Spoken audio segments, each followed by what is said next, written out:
Bienvenidos a las Conversaciones con el Ciudadano, una mesa de análisis donde dialogaremos acerca de los temas más trascendentes sobre la política nacional e internacional. El día de hoy hablaremos acerca de la guerra mediática y la guerra judicial en contra del presidente Andrés Manuel López Obrador y las izquierdas internacionales. El objetivo del lawfare es desprestigiar y desacreditar a una autoridad política, bien para evitar que se presente a futuras elecciones o para retirarla de la vida pública. Las redes sociales y los medios de comunicación juegan un papel importante en la divulgación de información vinculada a guerras jurídicas, pues afectan a la opinión que el público se forma de quien está siendo víctima. Se ha comparado el lawfare con un golpe de Estado blando, llamado así porque no es violento. Sin embargo, el fin de un golpe de Estado es tomar el poder de forma ilegal, mientras que en una guerra jurídica se pretende deponer a la persona precisamente con procesos legales. Las guerras mediáticas son el enfrentamiento de los poderes económicos y políticos que, al no poder usar las Fuerzas Armadas para dar golpes de Estado, como lo hacían antes en América Latina, ahora utilizan también algunos medios de comunicación nacionales e internacionales para levantar campañas mediáticas de descréditos contra los gobiernos democráticos y populares que no responden a sus intereses. Para contrarrestarlos, los gobiernos progresistas y democráticos se han visto en la necesidad de crear sus propios medios de comunicación para desmentir calumnias. Ejemplos de ellos son Cuba, Venezuela, Brasil, Bolivia, Ecuador y Nicaragua, entre otros. El día de hoy nos acompañan tres grandes invitados. La primera, Dianey García Romero, diputada local de 2018 a 2021, presidenta de la Comisión de Gobernación y Puntos Constitucionales del Congreso de Puebla, y fue subsecretaria de la Secretaría de Igualdad Sustantiva del Gobierno de Puebla. Jorge Hernández Aguilera, licenciado en Derecho por la Universidad Autónoma de Puebla, fue secretario de Derechos Humanos del Comité Ejecutivo Estatal de Morena Puebla. Y Jorge Reyes Negrete, doctor en Derecho por la Universidad Autónoma de Puebla, académico especializado en temas de derechos humanos y docente en diversas universidades. Y pues entonces, para discutir este tema me acompaña Jorge Hernández Aguilera. Un gusto, Jorge, gracias. Gracias, Julián. Dianey García. Gracias por la invitación, perdóname. No, disculpa. Y Jorge Reyes. Mucho gusto por estar aquí, Julián, bajo tu dirección en el programa. Perfecto, Jorge. Pues, ¿qué ideas principales tienes acerca de esta pequeña introducción? Pues a mí me parece interesante en un primer momento, y lo pongo a disposición de la mesa, analizar el sentido relacional que tiene, por un lado, esta idea de los golpes blandos que a la versión anglosajona le llaman lawfare, y que será importante pensar en general cuál va a ser la cuadratura al español. ¿Por qué lo menciono de esta manera? A mí siempre se me viene a la mente, en la forma de conceptualizar las ideas, que hay que pensar a partir de los contextos que vivimos. Entonces, replicando todas estas conceptualizaciones anglosajonas, me parece que se le quita valor ideológico al planteamiento. Entonces, a mí me gusta llamarle los golpes blandos, ¿no? Como se ha caracterizado en Latinoamérica, y será importante pensarlo de esa manera, ¿no? Golpes blandos en el sentido, no de que sean golpes podríamos decirlo de alguna manera agresivos, sino en el sentido de que son indirectos, es decir, en el proceso de ejecución hay un ocultamiento digamos, de la finalidad última de la ejecución de la acción, ¿no? Entonces yo por ahí lo voy dejando en la mesa como reflexión, pensarlo desde el español, desde las categorías conceptuales latinoamericanas, y alejándonos un poco de cuál es esa carga ideológica que, digamos, los anglosajones lo plantean con su lawfare, ¿no? Bien, entonces Jorge inicia con este asunto del lawfare antes de la guerra mediática. El lawfare, realmente una traducción o una palabra, un neologismo derivado de warfare en inglés, que significa realmente una palabra sin traducción al español, que más o menos se llama Jorge, significa guerra realmente, el arte de la guerra, y cambiando la palabra war por law, entonces es la guerra con la ley, la guerra a través de la ley. Guerra judicial. La guerra judicial, Jorge. Bueno, hemos visto en Latinoamérica, la derecha internacional, en México también ocurre de esa forma, que estos mecanismos de lawfare y la guerra mediática se suman para dar consecuencia al golpe blando que decía Jorge. El golpe blando que busca desprestigiar desde una idea centrista, pero percibida como de masas, que es la comunicación, es una línea delgada en la que se puede percibir un gran ruido de realmente una decisión de unos cuantos, ¿no? Entonces, aunado a ello, lo hemos visto también en nuestro propio país, cuando la derecha no gana en las urnas, arrebata. ¿Y cuál es la forma o la vía para arrebatar? Pues es la guerra mediática que Desde siempre en México este país ha estado militando conjuntamente las dictaduras electorales con los medios de comunicación, ¿no? Recordamos ahí al Tigre Azcárraga cuando decía que él era el primer soldado del presidente, ¿no? Y ya después, a la postre, en 2012, una elección que se puede enfocar mucho en este aspecto, que es el telepresidente, Enrique Peña Nieto, ¿no? Que impulsado por una campaña mediática televisiva llegó al fraude en otra modalidad a la del 2006, pero deslegitimado, es que llega a través de los medios al poder. Oye, Vianney, pero ¿realmente sucede esto? O sea, porque realmente muchísima gente diría, mis propias tías, mis abuelos, que es una serie de teorías de conspiración de la izquierda que para justificar o mantenerse en una lucha perpetua contra enemigos que realmente no existen. O sea, en verdad sí hay una estrategia coordinada detrás, o más bien quizás algo más sutil, o qué es lo que existe. Bueno, pues a mí me parece que en política nada es coincidencia. Después de la introducción que acabas de dar muy acertada, creo que estamos viviendo tiempos históricos en este país en donde tenemos referentes a nivel nacional como es el presidente de la República, que ha marcado la agenda, que marca agenda propia, porque es un experto en el tema de comunicación. Creo que la mayor ventaja que tiene Andrés Manuel, o la mayor cualidad, además de ser un animal político, es que es un gran animal comunicador. Y eso le ha permitido estar en la posición que hoy se encuentra. Andrés Manuel ha sufrido durante 18 años este embate periodístico, este embate mediático que ha favorecido principalmente a la derecha y que pues ha sabido también darle revancha.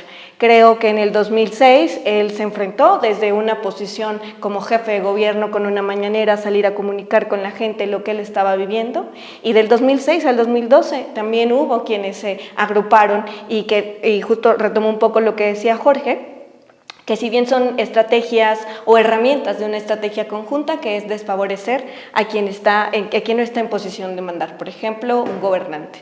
Andrés Manuel lo ha hecho de manera continua, lo ha hecho durante 18 años y me parece que, bueno, ya ahora 23 años, y me parece que eso es súper importante porque son momentos en esta historia actual que nos enfrentamos y que no son especulaciones o que no son conspiraciones, porque en política nada es coincidencia. Hoy tenemos a un personaje histórico al frente de una nación que ha sabido responder, que ha sabido dar batalla, que ha sabido no solamente salir y decir o dar una rueda de prensa, un posicionamiento, un comunicado, sino que ha hecho una comunicación participativa, y eso creo que es algo que se debe de retomar porque pone encima de la mesa las cartas de la derecha, los desmaquilla, ¿no? Un ejercicio que a mí me pareció fabuloso fue cuando él se enferma de COVID en esta última ocasión, y pone al descubierto cómo la derecha no son más mezquinos, no son más que mentirosos, no son más que conspiracionistas. Yo creo que sí tendría que haber algo, y que además no lo hacen con la intención de conspirar, lo hacen con la intención de aglutinar todas estas desinformaciones que existen alrededor del presidente para poder ganar ellos la batalla. Y el presidente se las regresa, pero suavecitas, ¿no? Les dice, a ver, aquí estoy, ¿quieren un video? Pues que salgan y digan y exprésense. Miren cómo dicen y mienten para que la gente crea que nosotros estamos en una coyuntura muy crítica, que la salud del presidente, y así lo hace la derecha todo el tiempo. Y entonces Andrés sale y dice, esto es lo que está pasando, esto es lo que estoy viviendo. Y la verdad, eso a mí me parece fabuloso. Yo recuerdo en tercero de primaria, quizás la única materia en la que fui bueno era en historia, ¿no? En esa etapa de mi vida. Y yo deseaba realmente haber vivido en esos tiempos en donde la historia sucedía, ¿no? Pero hoy sí está viviendo momentos históricos, una serie de momentos históricos, y cuando nos damos cuenta quizás de este tipo de cosas son las que las que estarán leyendo generaciones futuras, y especialmente para aquellos que se quieran dedicar a la comunicación política. Quizás la primera lección en comunicación política es quien marca la agenda ya tiene la primera batalla ganada, y el presidente todos los días se dedica a marcar la agenda, ¿no? Un presidente que por primera vez hace eso, se mete, introduce una nueva forma de comunicación que es la mañanera. Jorge, tu opinión acerca de la mañanera y cómo esto va jugando en esta lucha de golpes. Pues mira, yo retomaría un poco lo que estaba planteando Vianney, en el sentido de que es importante descubrir precisamente cómo los medios de comunicación construyen narrativas. Es decir, las narrativas no son una descripción de los acontecimientos sociales, sino que se construye una narrativa para interpretar los acontecimientos sociales. Entonces, a partir de esa perspectiva, de ese descubrimiento, de ese desciframiento, digamos, de quienes construyen la narrativa, nosotros podemos encontrar en el fondo cuál es la intencionalidad política. Entonces, me parece que algo que hace muy bien el presidente es precisamente iniciar esta carrera mediática de construcción de narrativas, dando el primer paso. Y ese primer paso entonces lo construye a través de las mañaneras como una política informativa, como lo que nosotros podríamos llamar institucionalmente esta idea de rendición de cuentas, pero una rendición de cuentas democrática, una rendición de cuentas horizontal, donde no se requieren como estos procesos jurídicos, burocráticos, donde se habla de la rendición de cuentas como algo, digamos, técnicamente complejo de entender para la ciudadanía, sino que se posiciona desde la tribuna de Palacio Nacional a decir qué hace, qué se hace, qué se piensa a partir del gobierno, y entonces a partir entonces de eso se construyen las narrativas que, insisto, nos permiten a nosotros analizar los acontecimientos sociales, no desde esta idea, digamos, objetiva, ¿no? Donde la narrativa entonces simplemente describe el acontecimiento, no, en realidad la narrativa propia interpreta el acontecimiento y entonces se lanza hacia el escrutinio público para que de esa manera pueda ser analizada, politizada, dialogada, ¿no? Oye, pero quizás esto que llamas tú una carrera como política o carrera de narrativas, y que la describes como democrática, pudiera quizás ser más una guerra, ¿no? Y en esta misma guerra de narrativas, el presidente también raya el límite de qué es lo democrático y qué no. O sea, sí hay en ocasiones ha habido un ataque a la prensa, ¿no? No necesariamente, o a ciertos miembros de la prensa específicos. ¿Cuál es el límite? Y dos, si es valioso el entrarle a una guerra ahí con los medios de comunicación y empezar a chocar y que no generar más polarización en el país y no empezar a tener, pues sí, ese tipo de tensiones políticas y sociales que hoy están quizás, no sé si más duras o más fuertes que nunca, pero sí más expuestas, ¿no? Pues mira, precisamente tú lo planteas de esa manera, es una guerra de narrativas, entonces no es desde mi perspectiva que el presidente propiamente enfrente a la prensa, sino que intenta develarla. Entonces a partir de eso, claro, entonces a partir de eso, la prensa que se siente agredida, de acuerdo a los intereses políticos y económicos que tiene, construye una contranarrativa para denostar el argumento del presidente. Entonces, como bien lo mencionas, pues es una guerra de narrativas propiamente. Responde, pero no siempre solamente responde. A ver, Loret le saca un reportaje y después le responde con algo que no tiene nada que ver con el reportaje y le expone que tiene unos departamentos en Miami. O sea, no necesariamente responde de forma directa. Sí, hay sistemáticamente, lo decía Vianney, desde el 2006 no ha habido una figura política más golpeada en este país como el presidente de México. Y ahora ya como presidente de México, yo podría decir desde nunca un presidente de México había sufrido tanto golpe de los poderes fácticos. Había sí un relacionamiento absoluto entre los grandes capitales mexicanos y los poderes políticos. Hoy hay una separación, o se está dando una separación, que provoca que al presidente le llueva mañana, tarde y noche desde todos lados. Prendemos el radio y escuchamos los pronunciamientos y están hablando de otro país, de un país caótico donde llueven balas, ¿no? Etcétera, etcétera. Prendemos la televisión, los programas de los opinólogos, lo mismo, los medios de comunicación convencionales, tradicionales también. Entonces, el presidente yo lo vislumbro en dos momentos. Una, buscando desmentir, ¿no? Buscando esta réplica, pues, a la que tiene derecho como ciudadano simplemente, y otra también informar, porque las conferencias de prensa no únicamente son un ejercicio para dar respuesta a las infamias de estas personas, sino que también son un ejercicio de pedagogía nacional.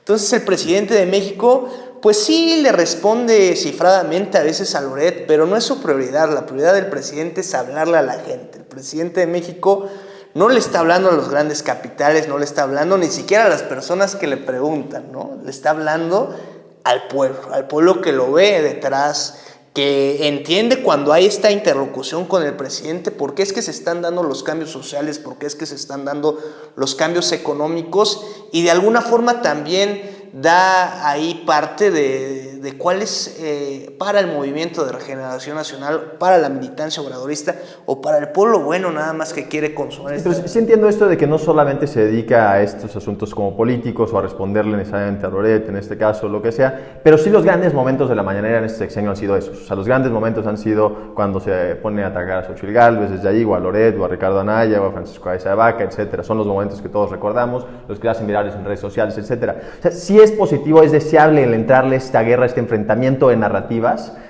No se puede hacer de alguna otra forma, es necesario andarlas confrontando directamente para llegar a algún tipo de solución, o el asunto no es llegar a ningún tipo de solución, y es más bien imponer narrativas, o cómo ves este tipo de enfrentamiento. El fin último, pienso, es dar a conocer la verdad. Entonces el presidente hace este embate de estas respuestas porque nunca lo pudo hacer. O sea, no es que él busque la confrontación, más bien da respuestas a las confrontaciones que otros ponen sobre él, que otros señalan sobre él, y él da una respuesta que creo que debe darse, porque si no en ese terreno está perdido. O sea, la comunicación debe darse, la guerra por la transformación debe darse en todos los sentidos, y creo que en la narrativa, en la comunicación es fundamental. El concepto de estas mesas de análisis es reflejar la esencia del ciudadano, que es un medio de izquierda.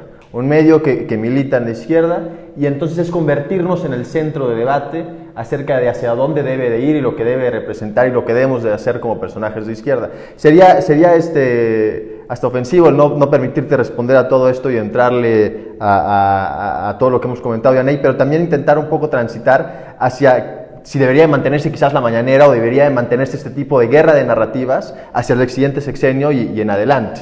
Mira, yo como política algo me he enfrentado, y yo creo que también el presidente todos los días lo sabe. Estábamos acostumbrados a que la comunicación fuera sumamente vertical, ¿no? Y hoy en las mañaneras, como lo dice el presidente todos los días, es una comunicación participativa, circular, en donde todos participan, bueno, quienes van, porque también la derecha le gusta golpear, pero nunca se enfrenta a una mañanera con el presidente, no lo hacen, ¿no? Entonces me parece importante como mencionar que en este momento en el que nos estamos encontrando, en donde hay una posibilidad real de que hay un medio de comunicación que le pregunte al presidente y que le da respuesta, también es un derecho legítimo, porque como políticos muchas veces son señalados, pero también es importante mencionar que tienen el derecho a la defensa, ¿no? Y entonces antes no estaban acostumbrados a que hubiera un diálogo fuerte, ¿no? Como lo ha habido en diferentes ocasiones en la mañanera, porque estaban acostumbrados a estirar la mano y recibir dinero. Y eso es algo que les molesta porque no se decía, y hoy lo sale a decir el presidente, y entonces los otros, ¿no? ¿Por qué nos están diciendo a nosotros que no lo hagamos? Lo hacían todo el tiempo. Y hoy el presidente sale, los desenmascara, y entonces nos encontramos con que, ay, no, es que hay una guerra, hay polarización. No, están saliendo a decir las cosas, cosa que antes no se hacía. Y eso hay que recordárselo todos los días, y me parece que el ejercicio de la mañanera es un ejercicio importantísimo. En toda América Latina, en la gran mayoría de la América Latina, hay afortunadamente un avance de izquierda, pero yo considero que hay 4 cosas importantes que un político de izquierda tiene que tener. La primera es, debe ser un buen político, tiene que tener relaciones para poder construir, entablar, tiene que tener un proyecto para que la gente se convenza y pueda estar con él. 2, ese proyecto tiene que llevarse a cabo con una buena gestión gubernamental. Si tienes mucha habla pero no puedes ejecutar, si no aprovechas esta parte, entonces no servirá de nada todo este proyecto. Y 3, tiene que ser un buen comunicólogo, porque nos hemos encontrado en América Latina con un avance importante de la izquierda, pero políticos que no saben comunicar o que comunican desde Twitter. Y entonces tenemos un gran avance en la gestión, en el proyecto político, sin embargo la gente no los quiere. ¿Por qué? Porque no salen a comunicar, porque piensan que todo se hace desde Twitter. Y el presidente lo hace todos los días en su mañanera, comunicando, pero también dando respuesta, saliendo a decir lo que está haciendo, y sale a recorrer además el país, pero también sale y dice y desenmascara a quienes están en una constante señalamiento en contra de la Cuarta Transformación. Y eso me parece importantísimo. Qué bueno que salgan y que hoy podamos leer reportajes de cómo es que el Tren Maya está avanzando o no. Eso me parece importantísimo. Sin embargo, también creo que es importante dar respuesta y conocer la otra cara de la moneda. Ahorita Jorge decía algo de la verdad, que él va a salir y dar la verdad. La realidad es que es el contexto que tiene Andrés Manuel, no es la verdad, porque para nosotros puede ser algo y para la gente puede ser algo distinto, pero él sale a dar su versión, y eso me parece importante ponerlo en la mesa y hacer un amplio análisis de lo que realmente está pasando. Y lo vemos porque tenemos un presidente historiador, porque ha sido el más atacado de la historia actual, pero no de la historia en la historia de este país, ¿no? Ahí está Madero, ellos sacaron su manera de poder comunicar, y el presidente lo tiene re claro, porque es un presidente que además de tener visión, es historiador. Entonces, claro que las mañanas mañaneras tienen que continuar. Este asunto, golpes blandos, ¿no? O sea, que se puede utilizar en los medios de comunicación o la justicia, que aún no terminamos de entrar al asunto de la justicia, cualquiera de los dos, Jorge, quizás por ser tan blandos, regresando a este asunto de que pudieran ser una forma de conspiración, ¿existen verdaderamente, o sea, se puede notar o cómo sabemos identificarlos? O por lo menos un ejemplo de que realmente existan estos golpes blandos. ¿Qué describirías o cómo lo pudieras explicar? Bueno, yo lo llevaría, por ejemplo, al plano muy directo de lo que pasó con Lula, ¿no? Brasil. Este golpe blando es blando no porque sea ligero, sino porque... ¿Qué pasó con Lula en Brasil? Es tan constante que lleva a la destrucción. Pues Lula fue preso también de lawfare y preso de una guerra mediática y de esta no polarización o politización, sino estos sesgos también mediáticos que impide a la gente, a la ciudadanía que se informe en lo general, en pues conocer, yo decía la verdad, no en el sentido que el presidente de la verdad, sino que en esta contraposición de argumentación, en esta dialéctica, en esa tesis, antítesis y en la síntesis se puede ahí estar la verdad, no porque el presidente la diga, y creo que los golpes blandos abonan mucho a enlodar eso, ¿no? Abonan mucho a que a base de mentiras, que a veces también de argumentos incluso jurídicos falaces impacten de una forma, y yo creo que ese uno de los ejemplos puede ser Brasil, puede ser lo que ocurrió con Correa en el Ecuador, que también tuvo que salir de ahí porque ya lo querían encarcelar, etcétera, etcétera, pero pienso que no es una conspiración, ¿no? Que los golpes blandos existen, que hay también lo pudimos ver ahora en el constituyente fallido de Chile también, ¿no? Como la derecha internacional ocupa mecanismos estos de la mentira, de la distorsión, etcétera, etcétera, para que al final no fuera consumado un proceso de una constituyente antipinochetista, una constitución realmente social, y se replica cual manual. O sea, acá en el constituyente de Chile había gente que estuvo apoyando a Bolsonaro, por ejemplo, en Brasil estuvo metida acá, gente que estaba con la derecha de Argentina estuvo metida en las campañas de Chile, y pasa también, tú lo conoces bien, por ejemplo, quien forjó este peligro para México de López Obrador, parece un consultor venezolano, ¿no? No, un consultor español. Bueno, entonces son los mismos, ¿no? Son los mismos que cuando hay elecciones acá trabajan acá, cuando hay elecciones acá trabajan acá, cuando hay elecciones acá trabajan acá, pero pues hay una cuestión sistemática que materializa estos golpes blandos, ¿no? Bien, ¿qué criterios se pueden utilizar para poder identificarlos? ¿O cómo se hace, cómo se estructura un golpe blando desde quien quiere darlo, ¿no? ¿Cuáles son los pasos para empezar a hacerlo? ¿O cómo los podemos identificar? ¿O qué pudieras aportar en ese sentido? Quizás es de esta parte más jurídica, que es tu especialidad, Jorge. Pues mira, propiamente hay politólogos que han diseñado una especie de manual, como lo menciona Jorge, diseñando 5 pasos, ¿no? Para la construcción de estos golpes blandos o para la consumación de los mismos, que de pronto me parecen sesgados en el sentido de que un golpe blando no puede seguir manuales. Todo va en función de los contextos, de las necesidades y de las propias narrativas comunitarias que se construyen en una comunidad política. Pero aprovechando, antes de responderte eso, Julián, hay otro referente empírico que me parece de pronto en el análisis de las izquierdas latinoamericanas no se toma en consideración, y es lo que le pasó a Petro hace 10 años, cuando era alcalde mayor de Bogotá, donde el procurador Alejandro Ordóñez, me parece, el procurador de la nación colombiana, a través de una medida administrativa, lo que hace es separarle del cargo e inhabilitarlo 15 años, ¿no? Y entonces Petro lo que hace es ir a la justicia internacional, bueno, propiamente regional, al Sistema Interamericano de Protección de Derechos Humanos, y la Corte Interamericana emite una sentencia en contra del Estado colombiano por la violación de sus derechos político-electorales y además de alguna otra serie de derechos, ¿no? Como el acceso a la justicia, etc. Entonces nosotros podemos ver como si existen referentes empíricos donde se construyen narrativas jurídicas o de justificación jurídica para poder atender cuestiones políticas. Que, a ver, desde luego es importante también entender que lo jurídico siempre va a estar subsumido a lo político, ¿no? Quienes de pronto estudiamos derecho, pensamos, ¿no? que la justicia, digo, podríamos debatir qué es la justicia, pero que la justicia en tanto aplicación de normas jurídicas de acuerdo a la textualidad de la ley, tiene que superponerse a las determinaciones políticas, pero se pierde de vista que la emisión de una ley es precisamente una intencionalidad política institucionalizada.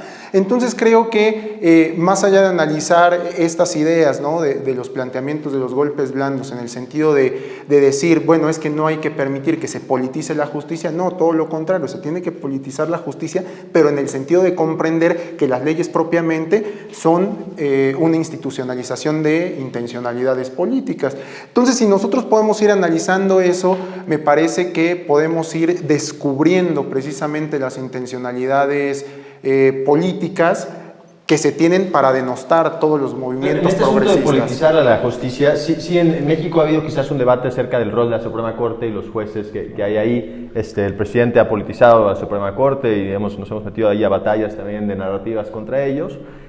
O ellos expresando sus narrativas a través de estos medios de comunicación. La pregunta es, ¿deberíamos entonces quizás transitar hacia un modelo más modelo gringo, donde los yanquis tienen ministros de la Corte que están muy ideológicamente alineados con los diferentes partidos? O sea, si hay un presidente demócrata y nomina a un ministro de la Corte, ese ministro se espera que en todas las decisiones importantes vote conforme al bloque de los demócratas, y lo mismo con los republicanos. Eso quizás pudiera ser deseable en este sentido que dices de politizar la justicia, entrar a que ya los ministros estén por bloques divididos y que entonces sean nominados conforme a quien esté en la presidencia. Pues mira, sería sumamente controversial intentar particularizar ese diseño de la Corte Suprema norteamericana en México, sobre todo porque me parece que somos un país que políticamente no hemos madurado.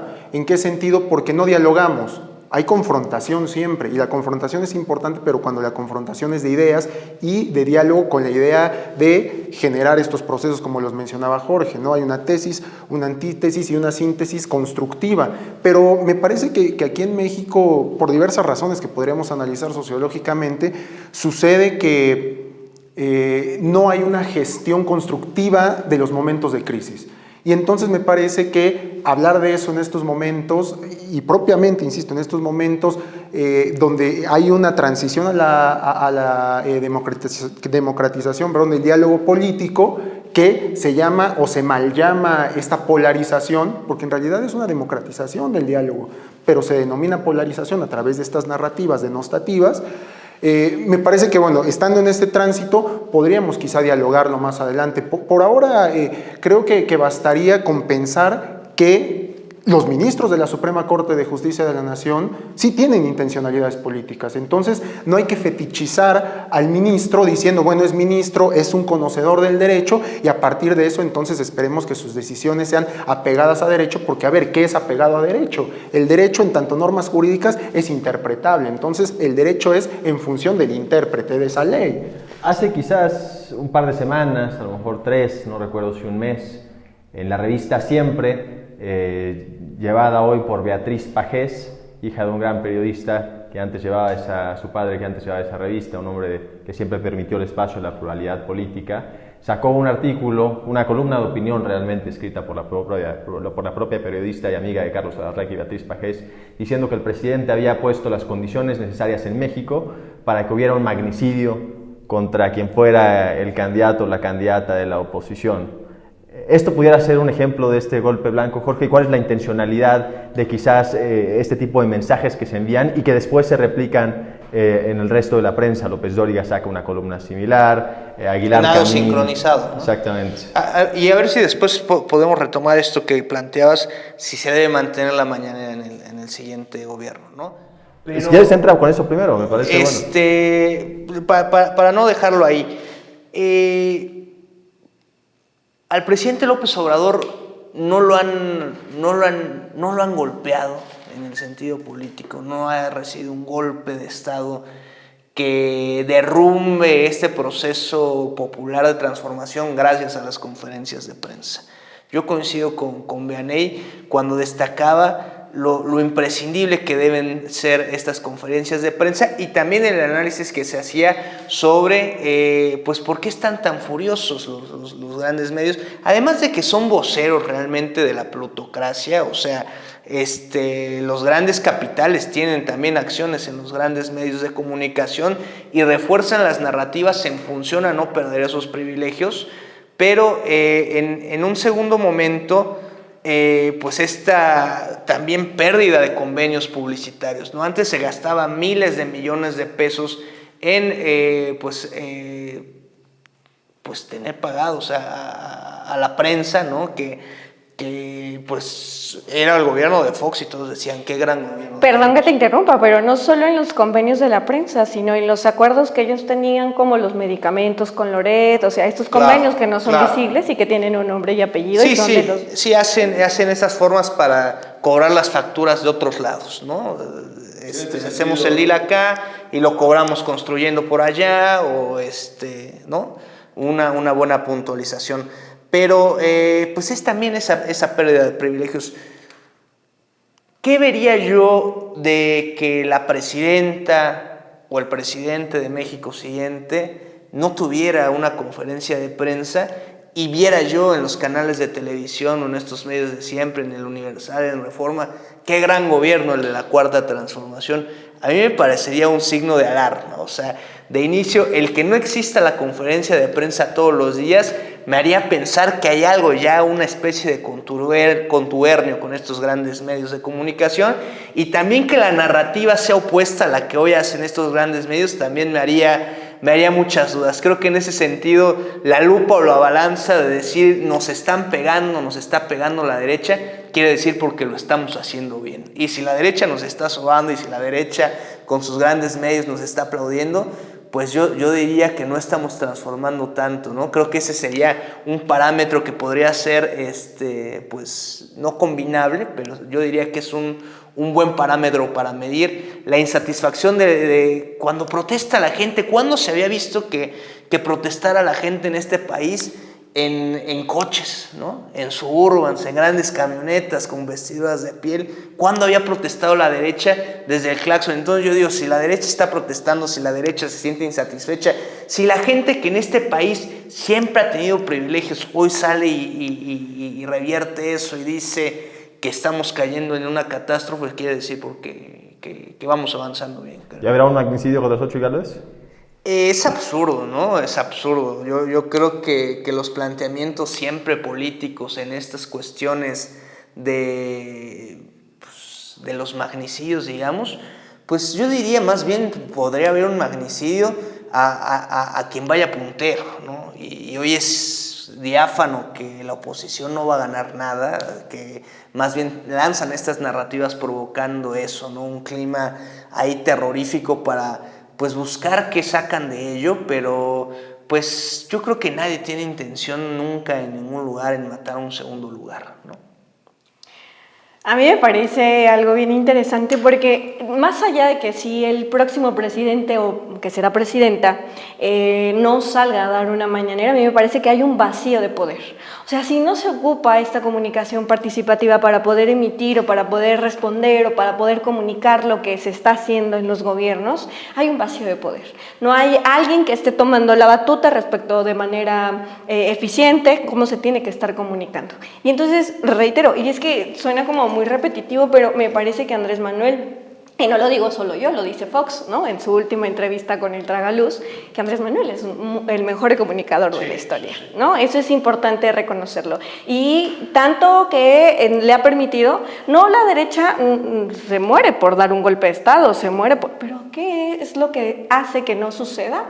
La manera de cómo comunica el presidente, cómo tiene esta relación con el soberano, ¿no? Que es con el pueblo, ¿no? Entonces, esta manera lo hace que se mantenga aún como las más altas preferencias de la gente, y esa relación tan cercana es gracias a una buena comunicación participativa. Y regresando un poco a lo que decía hace rato, había dicho 3, que era buen político, buen gestor, buen comunicador y que tenga ética, ¿no? Entonces, el presidente ha salido a demostrar que puede salir y responder a los ataques de la derecha, de la oposición, porque hay un presidente que tiene ética, ¿no? Y que además tiene una gran habilidad de comunicar a través de un lenguaje tan sencillo, lo que estaba platicando ahorita Jorge, ¿no? Me parece súper importante lo que él dice, politizar la justicia, porque el presidente sale y lo dice en las mañaneras y entonces dices que el presidente se está echando encima a la Suprema Corte, está diciendo lo que está pasando, que no se salía a decir antes, y eso es súper importante retomar. Sí, pero politizar la justicia es algo riesgoso. La justicia debería estar muy por encima de la política, o sea, encima de los partidos políticos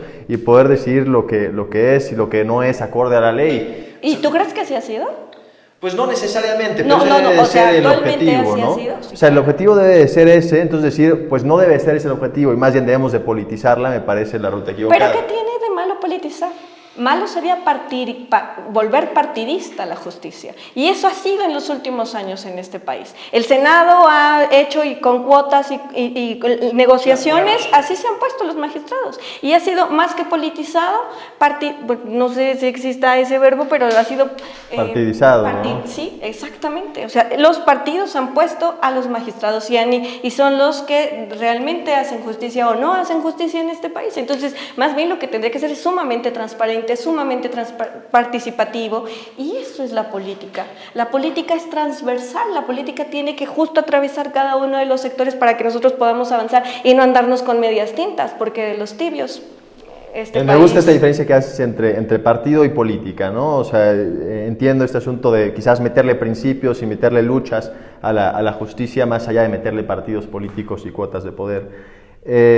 Hay un video de Aguilar Camín en la pandemia, el presidente llevaría menos de un tercio, está reunido con unos amigos vía Zoom, el video es de un Zoom, en donde los amigos quizás eran 100 hombres, ¿no? O 80 hombres están ahí, le dicen, oye, ¿qué podemos hacer, Aguilar Camín, para luchar contra este gobierno autoritario? ¿Cuál es nuestro rol? Y él les da una serie de respuestas, pero luego les dice, no se preocupen, también, o sea, no es para preocuparse tanto. Evidentemente, eventualmente, lo que estamos comunicando en los medios de comunicación todos los días debe de permear en la población y no puede ser sostenible la aprobación del presidente con tanto que estamos haciendo y logrando, exponiendo sus errores, dice él. ¿Qué tanto pesa ya qué tanto pesa ya en los medios de comunicación sobre la conciencia colectiva de la gente? O sea, ¿qué tanto puede ser posible que sean eficientes estos golpes cuando hemos visto que quizás ha habido un deterioramiento del poder de los medios de comunicación? Ya no es posible hoy poner a un presidente como Peña Nieto y construirlo desde Televisa y hacer que todo el mundo vote por él, ¿o sí? Pues mira, yo pensaría en un primer momento a qué tipo de medios de comunicación estamos advirtiendo, ¿no? Desde luego que existen estos medios de comunicación convencionales que pues tienen muy claras sus narrativas en el sentido de que buscan que las cosas se queden como están, ¿no? En el sentido de esta idea política del conservadurismo. Pero me parece que hay otros medios de comunicación, por ejemplo, este es un medio de comunicación que podríamos plantearlo no convencional y que, bueno, construyen otro tipo de narrativas. Yo sí creo que articulando una idea ampliada de los medios de comunicación, sí pienso que tienen una fuerte incidencia, ¿no? O sea, si desde luego hablamos de los medios de comunicación convencionales, pues podríamos un poco problematizar la idea en el sentido de que pareciese de pronto que ya no tienen tanta incidencia.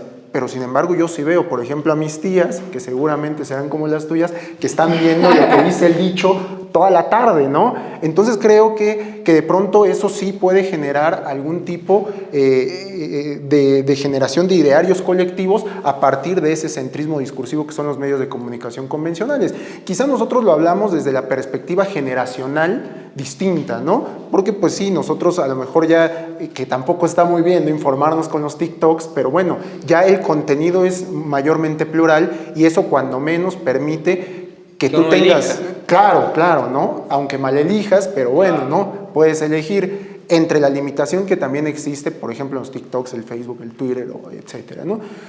Pero bueno, también son medios de comunicación no convencionales, pero que sí van construyendo narrativas. Entonces, creo que sí hay todavía una fuerte influencia para poder determinar de alguna manera cuál es tu posicionamiento o cuál es el entendimiento o interpretación que tomas a partir, por ejemplo, de lo que se dice del presidente. Yo tengo muchos amigos que de pronto me dicen, es que sabes que estoy muy confundido, porque por un lado yo creo que Andrés Manuel López Obrador está haciendo un muy mal trabajo, pero por otro lado veo que el peso es la divisa más fortalecida pues desde luego de toda Latinoamérica, y debe ser la segunda o tercera más fortalecida del mundo. Entonces me dicen mis amigos, no entiendo, o sea, no sé, y eso me hace pensar que me equivoco cuando digo que el presidente está haciendo un mal trabajo.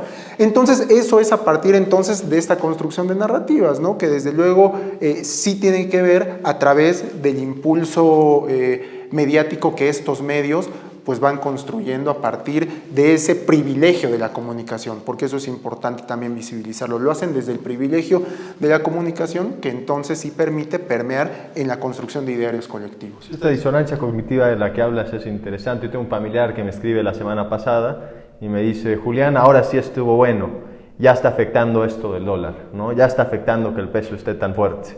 Ya hay que hacer que suba, ya las remesas ya no van a rendir, ya las exportaciones ya no está tan bien, ¿no?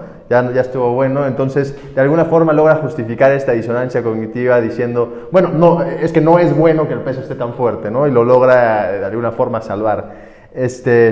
Jorge, algo que aportar en ese sentido, ¿qué tanto logran permear ya los medios? ¿Se puede hacer política desde ahí? ¿Se pueden dar los golpes desde ahí? ¿O quizás hay que transitar más, hablar de estas redes sociales diferentes, que era realmente el siguiente tema? Sí, que se habla de las benditas redes, ¿no?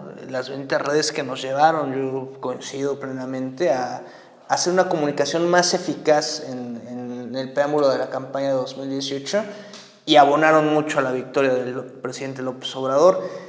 Ya no se articulan estas grandes narrativas, sí sigue Latinos, pero pues bien ya no es una comunicación televisiva, digamos, ahora es más bien una comunicación virtual, ¿no? de audiovisual virtual. ¿Cómo impactan ahora los grandes medios o los grandes capitales, retomo, porque los grandes capitales son los que impactan y los que vocerean a través de estos grandes medios? Ahora lo hacen también desde las tecnologías y lo hacen desde las fake news, ¿no? Entonces, ya el campo de batalla no es Televisa, ya el campo de batalla no es TV Azteca, ya el campo de batalla es la internet, y despilfarran millones y millones de pesos con bots, con granjas de bots, con fake news, alertando incluso y confundiendo a la gente, de pronto poniendo en Twitter quizá algún video de una catástrofe que lo retoman de otros países, de otros años, y juegan con las percepciones, y juegan también con esa forma tan difícil de distinguir qué es lo verdad de lo falso en el mundo virtual. Es realmente complejísimo. Pues la masa social, la masa virtual, menos aún lo puede distinguir. Entonces yo veo sí una clara influencia aún del gran capital, que reitero, vocerean a través de los grandes medios, ahora haciéndolo pues desde esfuerzos mediáticos de internet, como está la RACI en este programa. Pero sí dirías, ya Televisa ya empieza a pesar menos, ¿no? O TV Azteca, o sí dirías, no, siguen también pesando muchísimo. En cuanto a opinión y posicionamiento político, creo que cada vez afortunadamente pesan menos. Yo creo que a diferencia del 2012, hoy casi no pesa nada la gran televisora. Incluso la ciudadanía misma distingue ya. ¿Quién le puede creer a Ciro Gómez Leiva, no? La gente misma, los convencidos obradoristas, de facto algo que salga de la boca de Ciro Gómez ya no lo creen, de facto algo que salga de la voz de Loret ya no lo creen. La gente politizada, la gente que acompaña la transformación.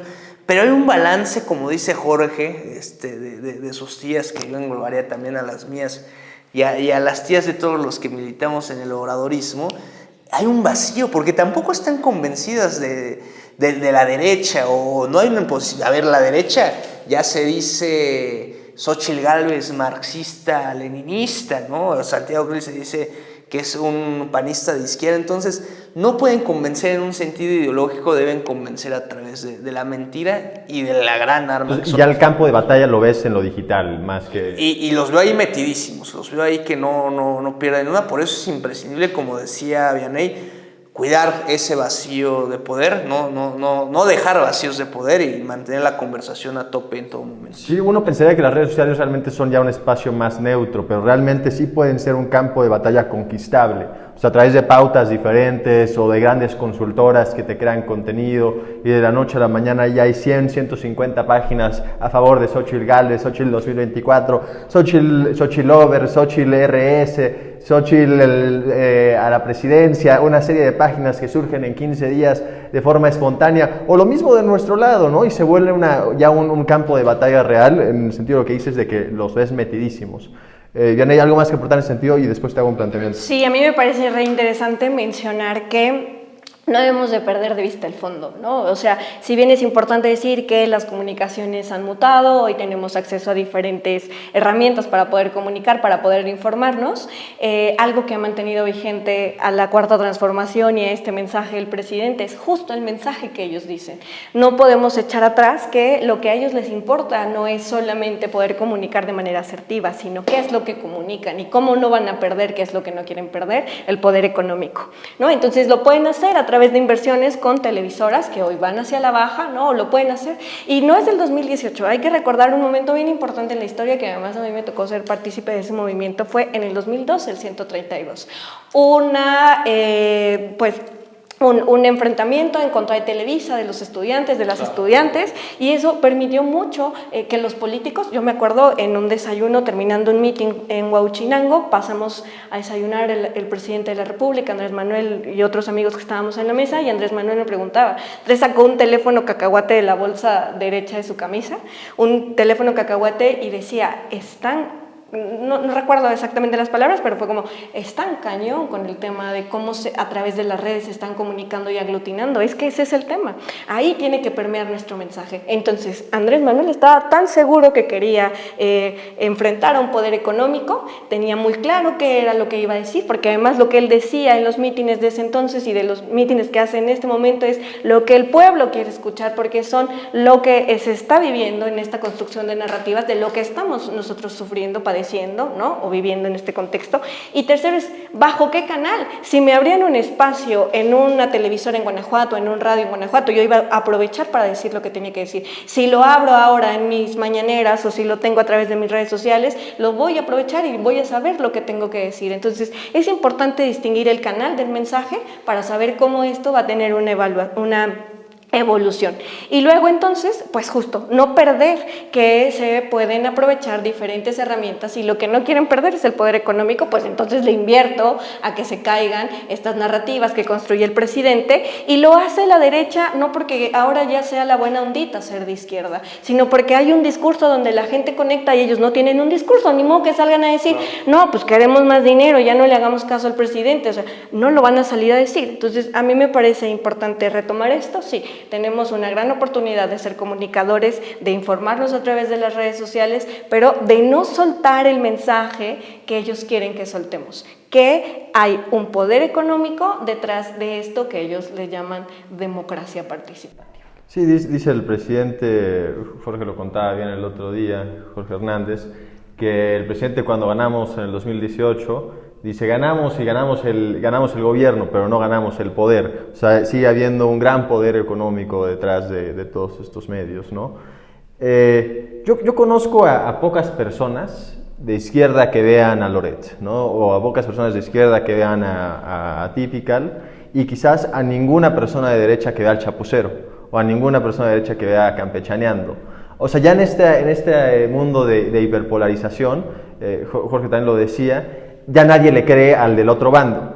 Y hay pocas personas que no militen en un bando. Hay pocas personas que yo conozca que me digan, no tengo una opinión acerca de AMLO. No sé, la verdad, no, a mí me da igual el presidente, casi nadie.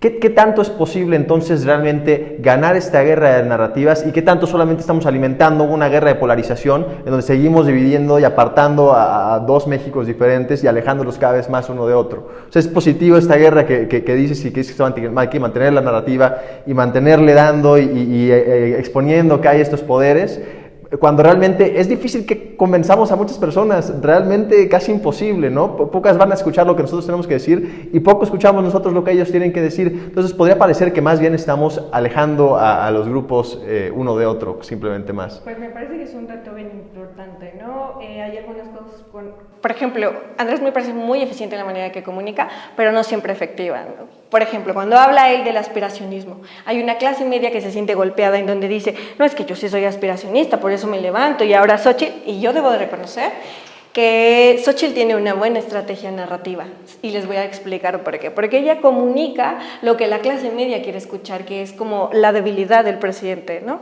Entonces hay algo que no nos ha permitido entablar esta comunicación efectiva con la clase media, y entonces ella sale a decir, yo me he ganado todo este trabajo porque vengo de vender gelatinas y creo que es muy válido, y entonces muchos nos identificamos porque decimos, claro, queremos seguir, pero aquí el punto medular de esto es, sí, pero no clavándote el dinero del presupuesto público, no haciendo esto que negocios ilícitos. Y ese es el mensaje que se debe comunicar. Y a veces en esta lucha, que se da muchas veces en política de yo puedo más porque yo soy el que tiene el poder, entonces no se da esta dialéctica, no se da este diálogo, no se avanza, y entonces creo que ese es un gran reto. Y Andrés, si bien tiene muchas fortalezas, como lo decía, me parece que es el excelente comunicador de la historia, hay unos cachitos, esas debilidades en donde permitimos que la derecha entre, ¿no? Como no explicar qué es el aspiracionismo, porque además eso le toca a la militancia a quienes creen en Andrés, ¿no? Andrés ya marca la línea, bueno, pues entonces sigamos manteniendo esta comunicación.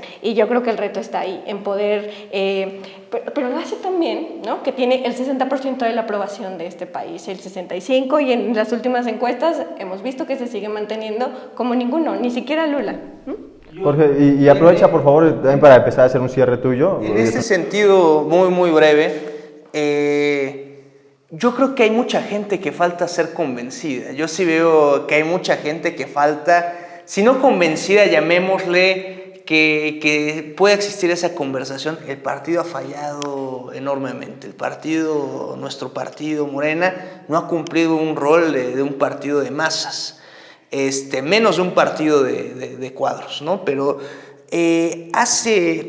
repartimos el Regeneración, ¿no? Ya nadie lo reparte, o lo reparte gente pues sacándose una foto y subiéndola al Face, pero antes el Regeneración era simplemente un pretexto para llegar con la gente, entregárselo y empezar esta conversación. Y empezar esta divergencia y ir limpiando esta no claridad que existía de que Andrés Manuel iba a ser un dictador, de que Andrés Manuel iba a ser un socialista, de que Andrés Manuel iba a ser un problema para México, un peligro para México, pero ya no se hace. El Instituto de Formación Política tampoco promueve nada más allá que pues ya esta élite partidista, digamos. El movimiento de Regeneración Nacional es un movimiento en cuanto se moviliza. No un movimiento porque veamos siempre a los mismos que llevan algunos más, algunos menos en esta línea de Morena, sino porque veamos a cada vez gente más, a cada vez gente distinta, cada vez gente nueva de diversos extractos sociales. El partido no ha dado la batalla, ¿no? El partido no ha salido a convencer, el partido no ha salido a comunicar, los militantes no hemos salido a hacer frente a estas mentiras. El presidente lo hace bien, desde las 5 de la mañana ahí en Palacio Nacional, pero bueno, él tampoco puede venir aquí a Puebla a tocar las puertas y estarlo haciendo. El partido ha dejado... Y tampoco los partidos de derecha, o sea, tampoco es que los líderes de derecha estén yendo a... Bueno, López Dóriga lo hace muy bien, pero no desde las instituciones partidistas, no anda López Dóriga yendo de puerta en puerta, ¿no? Entonces en esta crisis de partidos entiendo esto que dices que hace falta. Es que no hay una oposición partidista. A ver, el PRIAN no existe como oposición política. La oposición política en este país es la Suprema Corte de Justicia de la Nación. Se encasillan a través, la oposición política de este país son los grandes medios de comunicación o los grandes capitales invertidos en los medios de comunicación. Entonces ellos no lo hacen porque nunca lo han hecho y no tienen intención de hacerlo, pero si hay una guerra mediática en contra de nuestro movimiento, hay una guerra mediática en contra del presidente López Obrador desde siempre, que antes de que tomáramos la presidencia de la República, porque la tomamos, nadie nos la cedió, tomamos el poder popular, lo combatíamos, y ahora desde la comunidad del poder no lo hacemos, y eso creo que nos puede golpear bastante. Jorge, ¿a razón de cierre? Bueno, yo retomaría algo importante que tanto Vianey como Jorge estaban diciendo, que precisamente pues este desdoblamiento partidista pues tiene que buscar el dinamismo en el sentido No quiero decir propiamente clarificar el discurso del presidente, pero sí cuando menos transmitirlo de acuerdo a las intencionalidades del presidente. Hablar, por ejemplo, de aspiracionismo, mal entendido puede ser que gente que digamos, ha intentado construir dentro de sus lógicas de profesionalización un determinado estatus de vida o esta idea del movimiento social en términos verticales, pues se sienta aludida, ¿no? O también gente, por ejemplo, que malentiende el concepto de los tecnócratas en el sentido que lo plantea el presidente, pues entonces diríamos, entonces queremos gente no técnica en el ejercicio gubernamental, un poco lo planteaba Vianney, no solamente hay que ser buenos políticos, sino ya en el ejercicio gubernamental tener claridad de lo que hace uno. Entonces, de pronto me parece que esa clarificación conceptual es importante y lo tienen que hacer desde el sentido partidista, porque tampoco lo va a hacer el presidente y tampoco lo va a hacer la gente que está ejerciendo gobierno,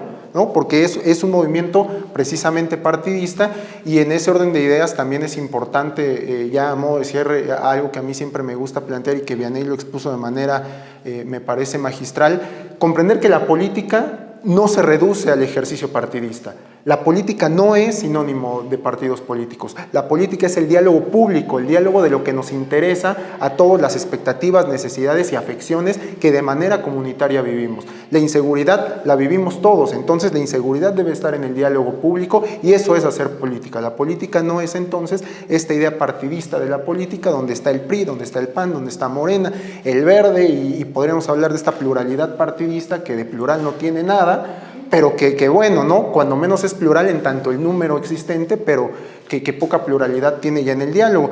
Entonces yo iría cerrando con eso, y también recordar por ahí un planteamiento que Huxley en un, pues me parece libro brillante, escribió, tenía este libro El Mundo Feliz, y después viene con El Regreso al Mundo Feliz, digamos una secuela de ese libro, donde planteaba que el problema de la información y de la verdad ya no es la falta de información, sino el exceso de información, y a partir de eso es que la verdad se oculta entre tanta información, o como lo decía Shulhan, ¿no? Este dataísmo, es decir, tantos datos es una especie de pornografía informática. Entonces será importante que desde ahí empecemos a reflexionar, desde esos posicionamientos empecemos a enunciar las reflexiones, y las reflexiones con incidencia pública, ¿no? Porque también ya se mencionaba, de pronto hay quienes desde el ocultamiento se enuncian, y pues eso no es público y eso no es político, ¿no? Entonces hay que enunciarse desde la luz, desde donde seamos vistos y donde podamos ser confrontados, y a partir de eso se tenga una madurez para gestionar los momentos de crisis de manera constructiva. Gracias por su tiempo, gracias por participar, por haber sido parte de este ejercicio de politizar a los medios de comunicación, también no solamente a la justicia, sino también politizar el ejercicio periodístico, y de formar parte de esta mesa de debate, de análisis de lo que debería de ser, lo que es y lo que aspiramos para la izquierda en México y en Puebla. Muchas gracias, comenten, escriban sus comentarios, denle like y interactúen con el video, les prometo que leeremos todos sus comentarios. Gracias.